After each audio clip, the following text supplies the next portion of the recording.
Em 1954, na cidade de Paraibuna, estado de São Paulo, o metalúrgico Antônio Rossi, de então 35 anos, saiu com seus amigos para pescar no rio Paraibuna, como já havia feito várias vezes.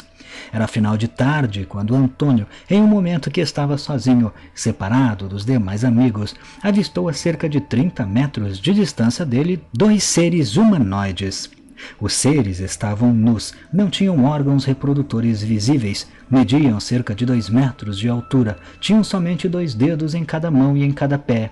Eram completamente desprovidos de pelos, incluindo a cabeça. Tinham grandes olhos que apresentavam pupilas amareladas. Seus narizes eram minúsculos e as orelhas muito pequenas. Suas bocas apresentavam lábios grossos e suas cabeças eram um pouco maiores que a humana e em um formato oval. Seus corpos eram atléticos.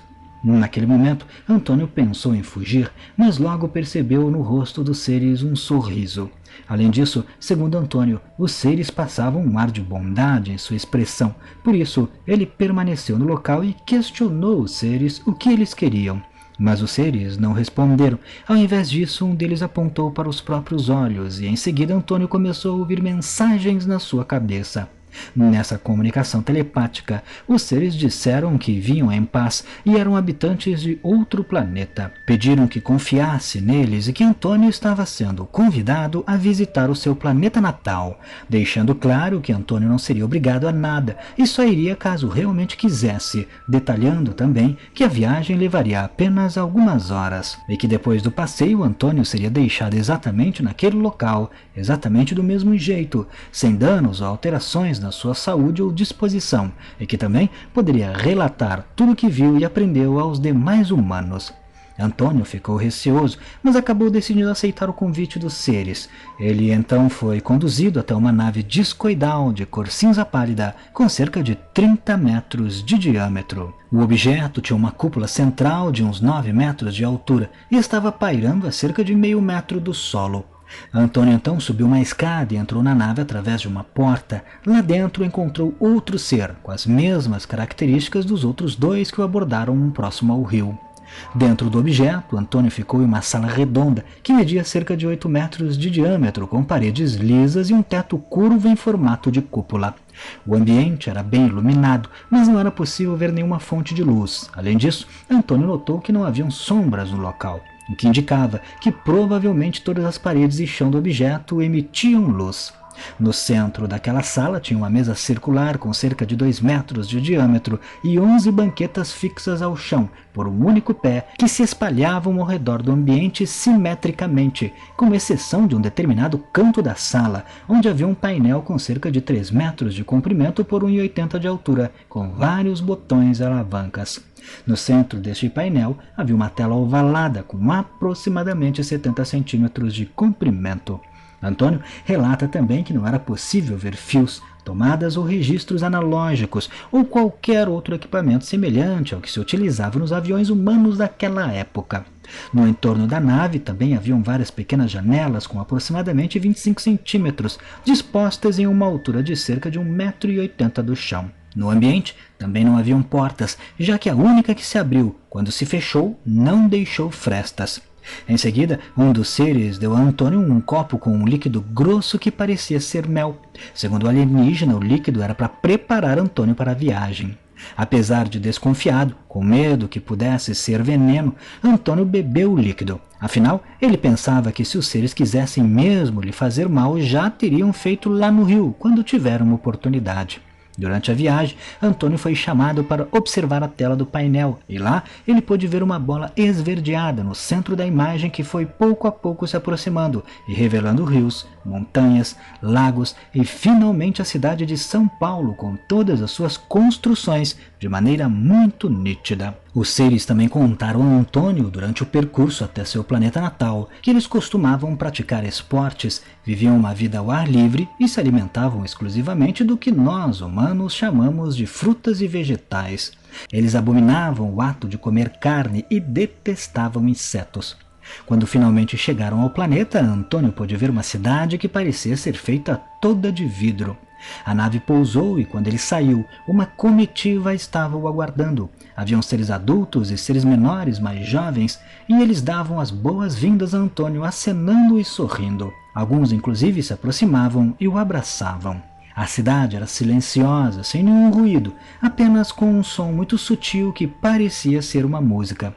As ruas tinham o formato de tubo de um material que lembrava vidro, com cerca de 180 metros de largura, e as calçadas tinham cerca de 40 metros de largura. As casas eram redondas, transparentes, sem janelas, tinham uma distância igual entre uma e outra e possuíam jardins floridos. Antônio também conta que, apesar de não haver diferenças físicas entre os seres, ele percebeu que alguns tinham um comportamento mais feminino, enquanto outros tinham um comportamento mais masculino.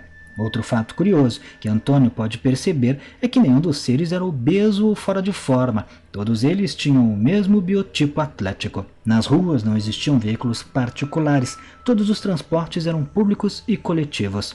Haviam veículos chamados de volitores, que consistiam em um cilindro vertical de 5 metros de altura com uma cúpula de 10 metros de diâmetro. Estes veículos eram semi-transparentes, com várias banquetas redondas nos cantos e uma mesa redonda no centro, onde haviam botões onde marcavam os destinos. Por isso, o veículo não necessitava de um condutor. Na Avenida Central ainda haviam plataformas onde pousavam as naves discoidais. Para viajar pelas vias secundárias, ainda havia pequenos veículos transparentes que mediam cerca de 4 metros de diâmetro. Antônio também conta que no planeta não havia dinheiro e que todos os serviços e produtos eram gratuitos, por isso não haviam conflitos e nem disputas extremas entre eles. Em seu passeio, Antônio também foi apresentado a um outro alienígena chamado Jansler, que era o que os humanos chamariam de um médico. Ele contou que a sua espécie se reproduzia através de um ósculo germinativo, que em outras palavras seria como um longo beijo. A fêmea da espécie então fazia a gestação do filho através de um órgão específico e depois o parto era feito através de uma pequena incisão. Os seres também não possuíam pulmões, respirando pela pele. Jansler também contou que uma das atividades que eles mais gostavam de fazer era o cultivo de flores, além dos esportes, como já haviam mencionado. Tanto que nos parques da cidade também haviam várias flores e árvores em tom amarelo avermelhado. As cidades eram todas iluminadas através de um sistema em que jatos de gases são lançados dentro das cúpulas e se inflamam produzindo uma luz fria que iluminava toda a cidade, inclusive dentro das residências, que eram transparentes. Antônio também foi levado a um hospital, onde acompanhou uma cirurgia em que um tubo de sucção era conectado ao paciente, onde sangue e tecidos são enviados a este aparelho. Enquanto isso, um outro equipamento ejetava um líquido incolor que cobria e tratava a ferida, e um terceiro aparelho ejetava um líquido pegajoso que tampava as cavidades da ferida, caso houvesse alguma, e ainda auxiliava na cicatrização. Todo o processo cirúrgico era extremamente limpo. Após ter sido apresentada a várias outras partes do planeta e ter recebido muitas outras informações sobre a cultura dos seres, o passeio finalmente chegou ao final, mas com a promessa de que futuras viagens poderiam ser feitas a outros planetas, como um que 96% da superfície era coberta por água, onde os habitantes lutavam contra a escassez de alimentos e contra criaturas predadoras. Outro planeta que poderia ser visitado no futuro era um onde os habitantes são semimateriais e que viviam em média 3.600 anos.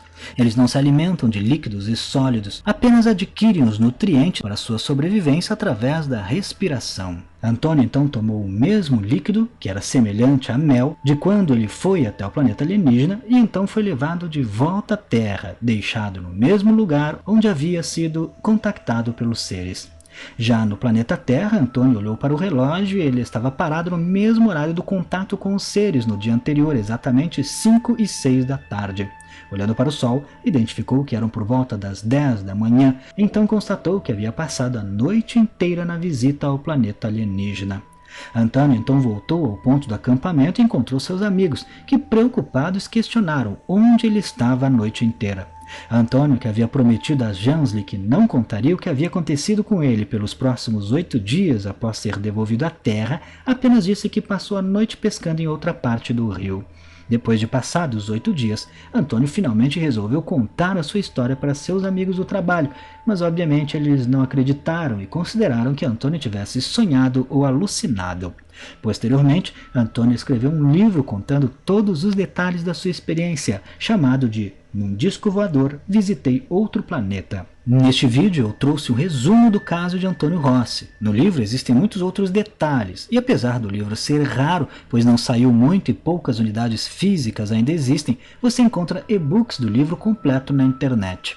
O caso é muito semelhante ao caso de Arthur Berlet na viagem ao planeta Akarte, que inclusive se você quiser ver o vídeo antigo que eu fiz deste caso, o link estará na descrição do vídeo ou no card. O caso de Arthur Berlet ocorreu em 1958, apenas alguns anos depois da viagem de Antônio Rossi ao planeta alienígena. Arthur também teria sido contactado por seres extraterrestres que o levaram para conhecer o seu planeta natal chamado Akarte. No caso de Antônio Rossi, os seres não quiseram informar o nome de seu planeta, talvez por medo de serem localizados.